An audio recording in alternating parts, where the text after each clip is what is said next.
Tout ce qui semblait avoir été enterré pendant près de 3 décennies a soudain été rouvert lorsque le prince William a discrètement rouvert l'enquête sur la mort de sa mère, la princesse Diana. Un survivant qui avait tout vu cette nuit-là et qui avait disparu sans laisser de traces a soudain réapparu porteur de souvenirs fragmentés. Dans les moments chaotiques à l'intérieur du tunnel de l'Alma, il avait clairement vu un homme suspect s'éloigner furtivement. Et après enquête, le nom qui a été tiré dans le cercle des suspects a fait froid dans le dos de nombreuses personnes, Camilla.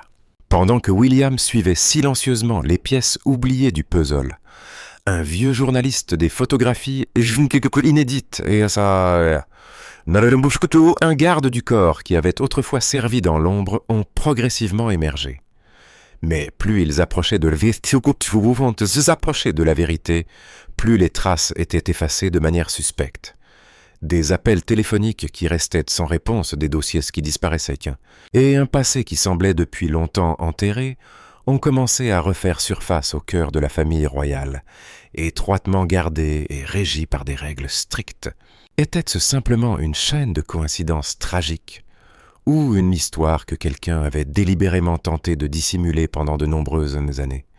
Le prince William était assis seul dans son bureau privé au palais de Kensington. La lumière chaude et jaune de la lampe de bureau illuminait une pile de vieux documents. Il examinait le planning de la semaine suivante lorsque son téléphone portable a vibré doucement. Un numéro inconnu, aucun nom affiché. William a froncé les sourcils. Il répondait rarement aux appels de sources inconnues, mais une étrange intuition l'a poussé à décrocher. La voix de l'homme à l'autre bout du fil était rauque et tremblante d'émotion. « Votre Altesse, Prince William, je suis Marcus Hale. Je faisais partie de l'équipe de sécurité de la princesse Diana en 1997. J'étais dans la 2e voiture juste derrière la sienne cette nuit fatidique à Paris. » William s'est levé d'un bond, la chaise raclant bruyamment derrière lui. Sa main s'est crispée sur le téléphone jusqu'à ce que ses jointures deviennent blanches. Marcus Hale, un nom presque totalement effacé des registres officiels. On l'avait déclaré mort des suites de blessures graves quelques jours seulement après l'accident. Pourtant, 28 ans plus tard, cette voix parlait à nouveau. « Vous êtes encore en vie ?» a demandé William, la voix basse mais incapable de cacher son choc. « Oui, Votre Altesse. J'ai survécu, mais j'ai subi une perte de mémoire presque totale pendant de nombreuses années. Ce n'est que récemment que les fragments ont commencé à revenir pièce par pièce, comme d'inexorables cauchemars. » Marcus s'est interrompu, respirant lourdement. William ne l'a pas pressé. Il savait que pour quelqu'un ayant subi un grave traumatisme crânien, ce souvenir n'était jamais facile. « Cette nuit-là, ce n'était pas une simple collision, » a poursuivi Marcus, sa voix devenant plus ferme. La Mercedes de la princesse a violemment percuté le pilier du tunnel de l'Alma. Mais le chaos ne s'est pas arrêté là. Les voitures derrière ont également percuté en réaction en chaîne. Le crissement du métal, le bris du verre, les cris des gens. La scène était horriblement chaotique. Avant de perdre connaissance, j'ai clairement vu un homme étrange. Et il est rapidement sorti de la voiture même qui avait causé l'accident. Ce n'était ni le chauffeur, ni un paparazzi. Il est resté là seulement quelques secondes, scrutant la scène, puis a disparu dans l'ombre juste avant l'arrivée de la police française. William sentait son cœur battre plus fort. Il avait lu les rapports officiels des centaines de fois. Aucun d'eux ne mentionnait un homme étrange apparaissant à ce moment précis. « Il n'a aidé personne », a ajouté Marcus, la voix remplie de suspicion. Il ne paniquait pas non plus. Ses gestes ressemblaient à ceux de quelqu'un qui vérifiait si tout était accompli. Après l'accident, Marcus a été gravement blessé à la tête. Il est resté dans le coma pendant de nombreuses semaines. Et quand il s'est réveillé, ses souvenirs de cette nuit à Paris avaient presque totalement disparu. Il a erré à travers l'Europe, sous un autre nom, vivant discrètement et acceptant des petits boulots pour survivre. Ces dernières années, des images fragmentées ont commencé à affluer. Les moteurs rugissants, le flash incessant des appareils photo et le visage froid de cet homme étrange. Quand il a enfin rassemblé suffisamment de courage et de lucidité, Marcus a décidé de contacter William, le fils aîné de Diana, la personne qu'il croyait avoir le droit de connaître la vérité. Votre Altesse, je ne veux pas causer d'ennui. Je ne cherche ni argent ni gloire.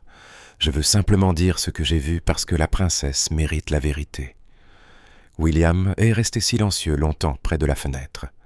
La pluie tombait toujours. La douleur qu'il pensait avoir profondément enfouie depuis 28 ans venait soudain d'être rouverte. Diana, la mère que lui et Harry avaient perdue, alors qu'ils étaient si jeunes, semblait maintenant murmurer depuis le passé. « Où êtes-vous » a finalement demandé William, la voix basse mais déterminée. « Nous devons nous rencontrer. Je veux l'entendre directement de votre bouche. » Marcus a répondu brièvement. « Je suis prêt. Mais votre Altesse, soyez prudent. Car si ce dont je me souviens est exact, alors l'accident de cette nuit-là n'était pas un simple accident. » L'appel a pris fin.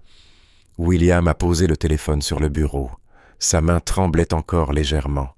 Il regardait la pluie, ses yeux devenant progressivement froids et perçants.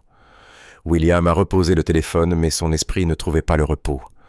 L'appel de Marcus Hale résonnait dans sa tête comme une bombe à retardement. Il arpentait son bureau de long en large, les poings si serrés que ses jointures étaient blanches. 28 ans, un temps suffisamment long pour que le monde croie l'affaire close. Pourtant, un seul appel téléphonique venait de tout ébranler. Le lendemain matin, William était assis seul dans son bureau face à une épaisse copie du dossier de l'accident.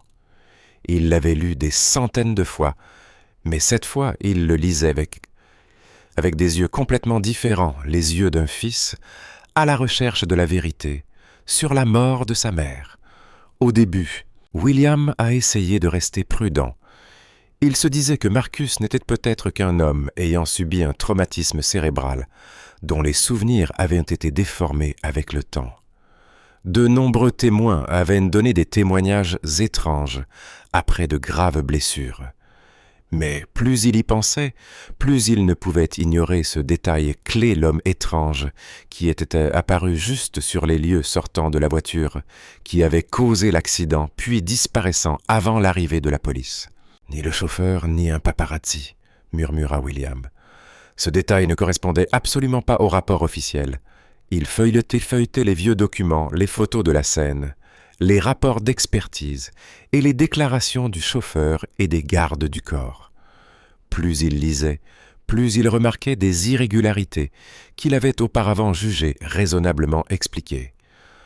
Pourquoi les paparazzis avaient-ils poursuivi avec une telle agressivité?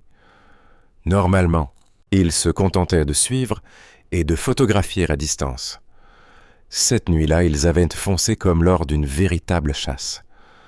La vitesse du convoi avait soudainement augmenté. Les flashs des appareils photo avaient continuellement aveuglé le chauffeur et l'accident s'était produit en moins de 10 minutes. William s'est arrêté sur une partie du rapport concernant le comportement des paparazzis. Il a secoué la tête, la voix pleine de doute. Il ne voulait pas seulement des photos, et il voulait créer de la pression. Qui était derrière cette poursuite frénétique? Il se rappelait les paroles de Marcus. Les moteurs rugissant, le chaos en réaction en chaîne des voitures suivantes, et l'étranger au regard froid. Tout cela peignait un tableau qui n'avait plus rien d'un simple accident. William s'est levé et s'est approché de la fenêtre, regardant le jardin trempé par la pluie. Une vieille douleur se mêlait à une colère montante. Il n'était plus le garçon de 15 ans qui avait pleuré la perte de sa mère. Il était désormais un homme impair et l'héritier du trône. Il avait le devoir de découvrir la vérité. Après mûre réflexion, William a décidé de ne pas informer quiconque au sein de la famille royale à ce stade, pas même son père. Il a appelé un vieil ami travaillant dans les services de renseignement, la voix basse mais résolue. « J'ai besoin que tu réexamines discrètement l'intégralité du dossier sur l'accident de la défunte princesse Diana. Pas de canaux officiels. Personne ne doit savoir. Juste toi et moi. » Son ami est resté silencieux un instant avant de répondre « William, tu te rends compte à quel point cela pourrait être dangereux. »« Je sais, » a répondu William brièvement, « mais si ma mère n'est pas morte dans un simple accident, je ne peux pas laisser cela tomber dans l'oubli. » Dans les jours qui ont suivi, William a commencé à examiner tous les documents lui-même. Il comparait le récit de Marcus avec les archives officielles. Les coïncidences terrifiantes l'empêchèrent de rester en place. L'homme étrange, la poursuite excessive des paparazzis, la perte de mémoire prolongée de Marcus. Plus rien ne semblait être de simples détails aléatoires. William s'est assis les yeux froids et perçants. Il s'est dit « Si c'est vraiment un complot, alors la personne derrière doit être très puissante. Mais je n'arrêterai pas. » À partir de ce moment, le prince William a officiellement rouvert l'enquête. Une enquête discrète et silencieuse, mais remplie de détermination. Il savait que la route à venir serait semée d'obstacles et de dangers. Mais pour sa mère, pour la vérité, que le monde s'était vu refuser, il était prêt à avancer. En 1997, Camilla Parker Bowles vivait un cauchemar sans issue. L'opinion publique britannique de l'époque ne lui faisait aucun cadeau. La presse l'appelait par les noms les plus durs, l'autre femme, la briseuse de mariage, le Rottweiler. Chaque fois qu'elle apparaissait, les gens lui criaient des insultes. Son image était impitoyablement vilipendée. La pression était si lourde que de nombreuses nuits, Camilla restait seule dans une pièce sombre, un verre de vin rouge à la main. Ses yeux étaient rouges de colère et de désespoir. Elle savait que Charles avait encore des sentiments profonds pour Diana. Même s'ils étaient séparés, le public continuait de voir Diana comme la princesse du peuple. Et elle, Camilla, n'était que la femme qui s'était interposée entre eux. Elle ne pouvait plus le supporter. Lorsque la nouvelle du voyage de Diana à Paris avec Dodi Al-Fayed lui est parvenue, une pensée sombre a traversé son esprit. Ce pourrait être l'occasion finale de changer la situation. Elle a décidé d'agir. Un soir tard à Highgrove, Camilla a convoqué son garde du corps le plus fidèle dans sa chambre privée. L'homme la suivait depuis de nombreuses années.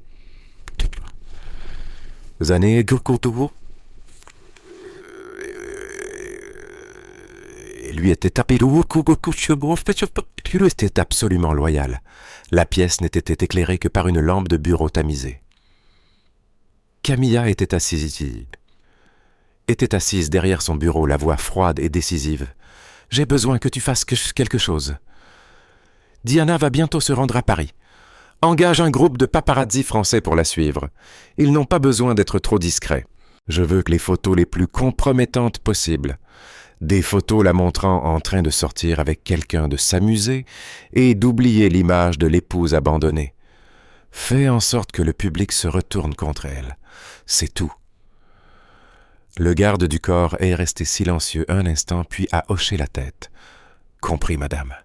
Juste suivre et prendre des photos. »« Exactement, » a insisté Camilla. Mais suffisamment agressive pour attirer l'attention. Elle doit se sentir traquée. Et elle a accepté l'ordre et a commencé à l'exécuter. Par l'intermédiaire d'un contact à Paris, il a joint un groupe de paparazzi bien connu. Une grosse somme d'argent a été transférée. La mission était claire, rester collée à Diana tout au long du voyage et capturer tout moment susceptible de nuire à son image. Les premiers jours, tout est resté sous contrôle. Mais dans la nuit du 30 août, lorsque Diana a quitté l'hôtel Ritz avec Dodi, la situation a radicalement changé. Le groupe de paparazzis a reçu le tuyau et s'est rué comme des loups affamés. Ils ne se contentaient plus de suivre. Ils poursuivaient agressivement. Les motos encerclaient la Mercedes noire.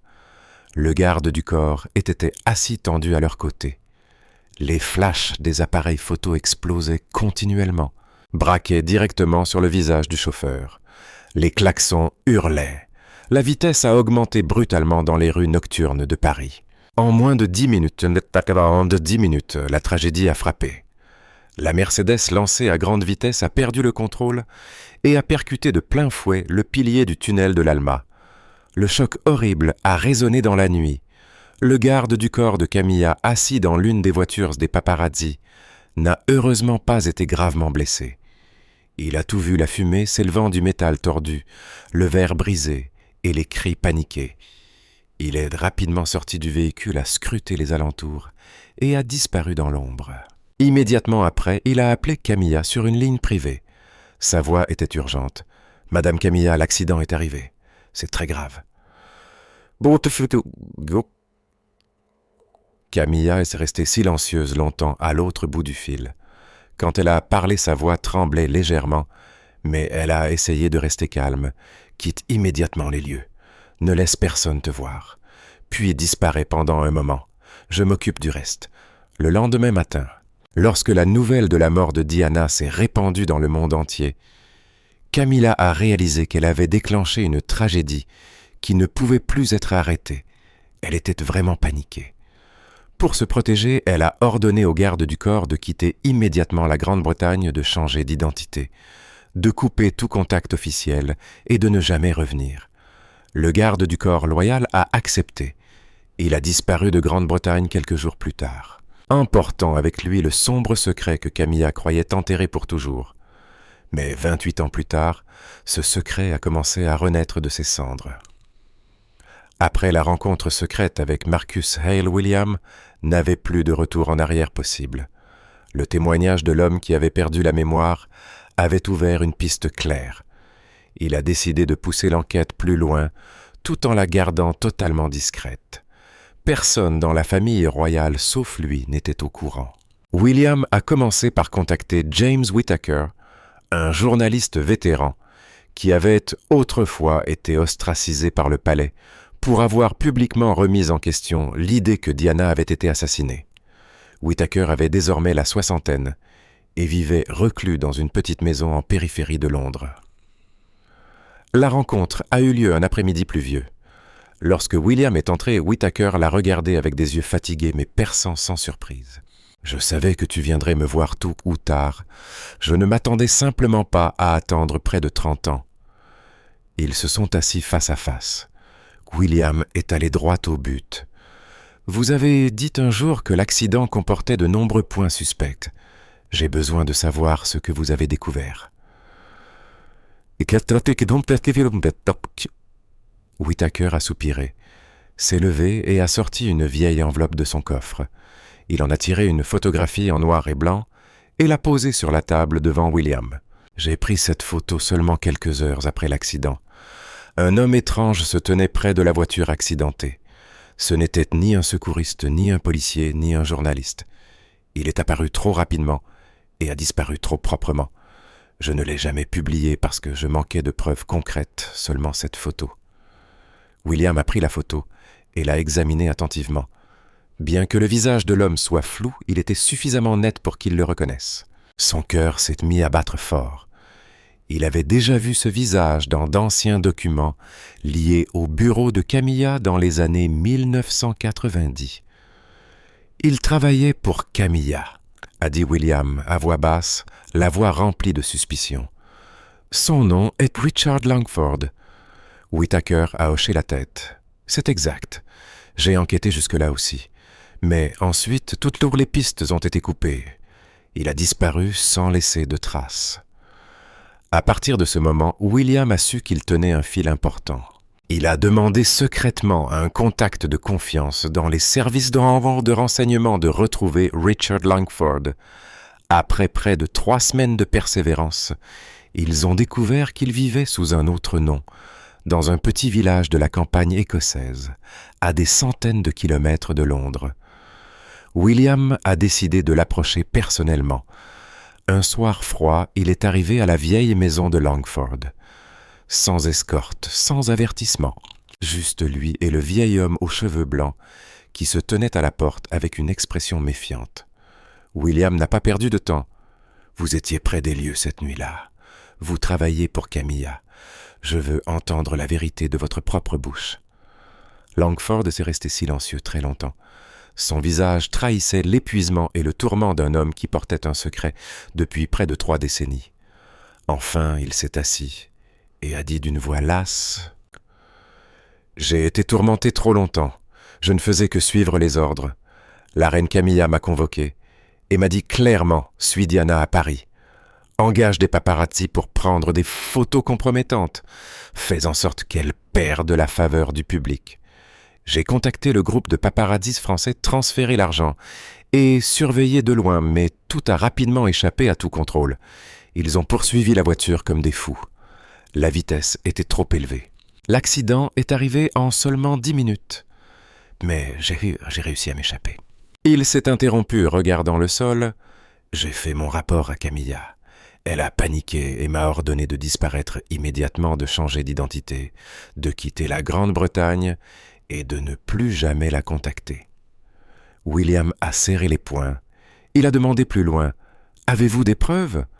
Langford a regardé William droit dans les yeux, puis s'est levé et a sorti une vieille clé USB d'un tiroir. « Voici un enregistrement de l'appel téléphonique entre Camilla et moi la veille de l'accident. Je l'ai gardé pour me protéger au cas où les choses tourneraient mal. Sa voix donne clairement l'instruction de faire pencher l'opinion publique de notre côté. » William a pris la clé USB. Elle lui semblait lourde dans la main. Il détenait désormais le témoignage de Marcus, la photographie, la déclaration de Langford et une preuve audio directe de Camilla, avant de partir. William a dit d'une voix basse mais lourde « Vous avez vécu avec ce mensonge pendant près de 30 ans. Il est temps maintenant de dire la vérité. Je ne peux pas promettre de vous protéger, mais je promets de chercher justice pour ma mère. » Langford a hoché la tête, ses yeux fatigués, laissant apparaître une pointe de soulagement. « Peut-être que je suis moi aussi fatigué de garder ce secret. » William est sorti de la petite maison dans la nuit froide d'Écosse, serrant fermement la clé USB. L'enquête avait atteint un point de non-retour. La nouvelle est parvenue à Clarence House comme une tempête silencieuse. Camilla était assise dans son salon privé, une tasse de thé chaud à la main, lorsque son téléphone privé a sonné. L'appelant était un assistant de longue date en qui elle avait confiance.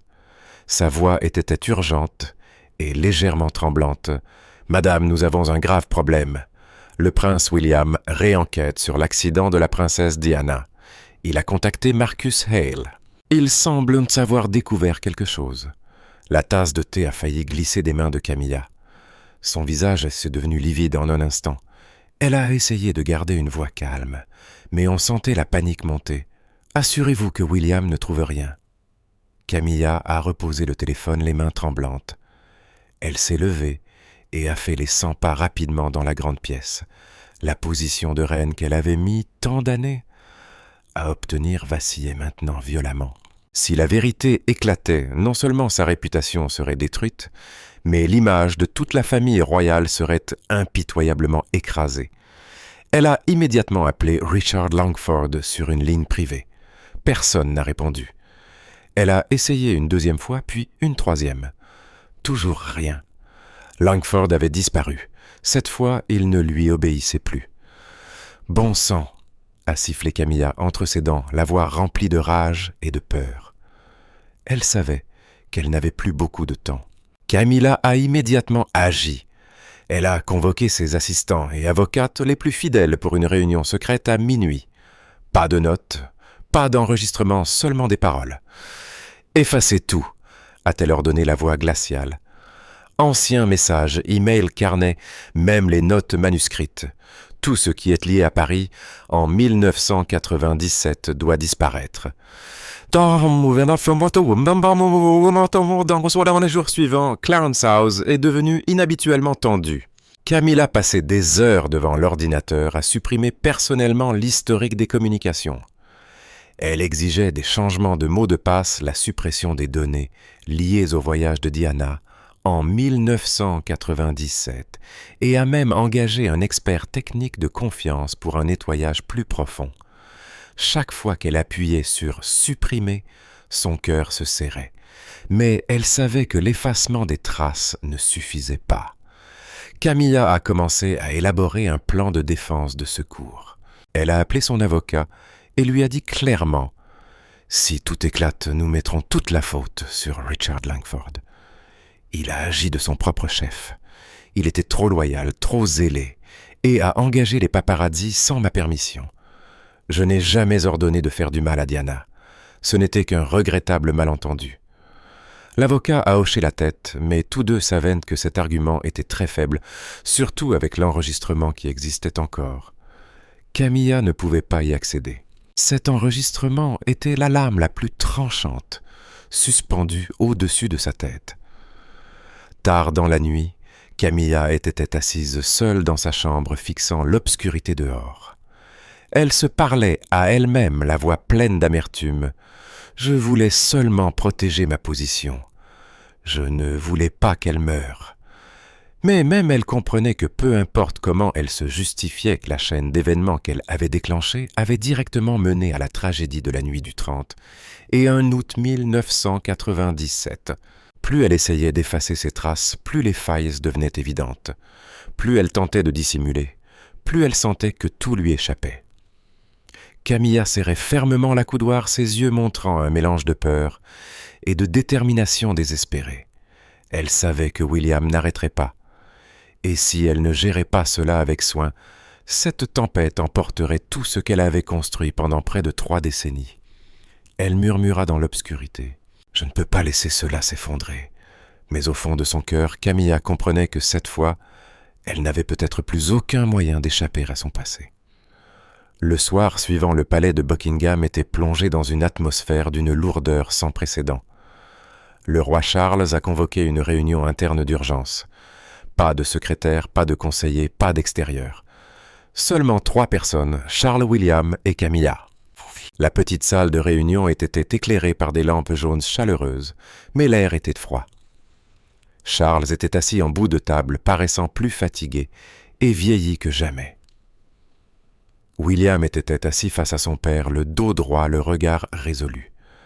Camilla était assise à la droite de Charles, les mains posées sur ses genoux, mais les doigts crispés jusqu'à devenir blancs. Charles a parlé en premier, la voix basse. « William, dis ce que tu as à dire. Aujourd'hui, c'est juste en famille. Pas de cachotterie. » William n'a pas perdu de temps. Il a posé 3 objets sur la table, une clé USB, une vieille photographie et les déclarations écrites de Marcus Hyle et Richard Langford. Sa voix était claire, portant à la fois la douleur et une colère contenue. « J'ai réenquêté sur l'accident de ma mère, non par vengeance, mais pour connaître la vérité. Et la vérité, c'est que l'accident de la nuit du 30 et un août 1997 n'a pas été causé simplement par la vitesse et les paparazzis. » Il a regardé Camilla directement. « La personne qui a engagé les paparazzis pour poursuivre ma mère, c'était vous. Vous avez ordonné à Richard Langford de contacter et de payer les photographes français.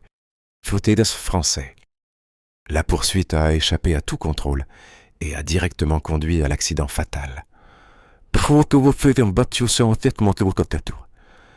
Camilla a essayé de rester calme, mais son visage s'est crispé. Elle a parlé, tentant encore de maintenir la dignité d'une reine. « William, tu te fais manipuler par de vieux témoins. » Richard Langford n'était qu'un garde du corps trop loyal. Il a agi de sa propre initiative. Je n'ai jamais ordonné de faire du mal à Diana. William ne l'a pas laissé continuer. Il a branché la clé USB sur l'appareil et a appuyé sur « Lecture ». La voix de Camilla de 1997 a résonné dans la pièce froide et claire. Assurez-vous qu'elle n'ait plus aucun moyen de revenir. Le public doit être de notre côté. L'air semblait s'être figé. Charles a fermé les yeux, sa main serrant fortement le fauteuil. Camilla est devenue livide, la bouche ouverte, mais aucun mot n'en sortait. Le court enregistrement portait suffisamment de poids pour détruire toute défense. Lorsque l'enregistrement s'est terminé, William a poursuivi la voix basse mais émue. « Vous n'avez pas personnellement conduit la voiture qui a causé l'accident. Vous n'avez pas ordonné sa mort. Mais votre décision d'engager des paparazzis pour poursuivre agressivement ma mère a créé la chaîne d'événements qui a conduit à sa mort. Vous avez allumé la mèche et ensuite vous avez essayé d'effacer toutes les traces en envoyant Richard Langford à l'étranger et en coupant tout contact. » Camilla a tenté une dernière défense, la voix tremblante. « Je voulais seulement protéger ma position. Je ne m'attendais pas à ce que les choses aillent ainsi loin. » Charles a poussé un lourd soupir. Il a regardé sa femme avec un regard complexe, douloureux et déçu. Après un long silence, il a déclaré « Nous ne pouvons pas permettre à la famille royale de tomber dans un nouveau scandale public. Diana est partie. Cela ne peut pas être changé. Mais nous pouvons encore protéger ce qui reste. » Il a regardé William. « Que proposes-tu » William a répondu d'une voix calme mais ferme. « Gérer cela en interne. Pas de poursuite publique pour éviter d'endommager l'image de la famille royale et de choquer le public. Mais Camilla doit assumer la responsabilité de ses actes. Après près de 2 activités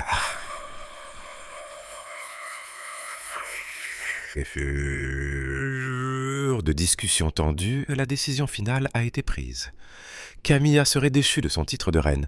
Elle devrait se retirer de toutes les activités publiques et ne plus apparaître aux côtés du roi Charles lors d'aucun événement officiel. Elle vivrait isolée dans une villa reculée de la campagne écossaise sous une surveillance discrète. Il n'y aurait aucune déclaration officielle du palais. Seules des rumeurs se propageraient selon lesquelles la santé de la reine s'était sérieusement détériorée et qu'elle avait choisi une vie recluse pour se rétablir. Lorsque la réunion s'est terminée, Camilla s'est levée. Elle a regardé William une dernière fois, les yeux remplis de ressentiment et d'épuisement. « Tu as obtenu ce que tu voulais, William. » William a répondu la voix froide mais tout aussi lasse. « Je voulais seulement justice pour ma mère. Rien de plus, rien de moins. » Camilla est sortie de la pièce sans un mot de plus. Sa silhouette a progressivement disparu dans le long couloir sombre du palais. Le public, avec son instinct sensible, continuait de spéculer sur la disparition soudaine de la reine Camilla. William se tenait près de la fenêtre, regardant la nuit londonienne. La douleur d'avoir perdu sa mère était toujours là, mais au moins, il avait trouvé la vérité, aussi amère soit-elle. L'histoire de cette nuit à Paris, en 1997, s'est finalement terminée non par un procès public, mais par une décision silencieuse au sein de la famille royale. Si vous étiez à la place de Camilla, protégeriez-vous à tout prix ou accepteriez-vous les conséquences de vos décisions passées? Partagez vos réflexions dans la section des commentaires. N'oubliez pas d'aimer, de partager et de vous abonner pour plus de contenu. Cliquez également sur la prochaine vidéo qui s'affiche à l'écran.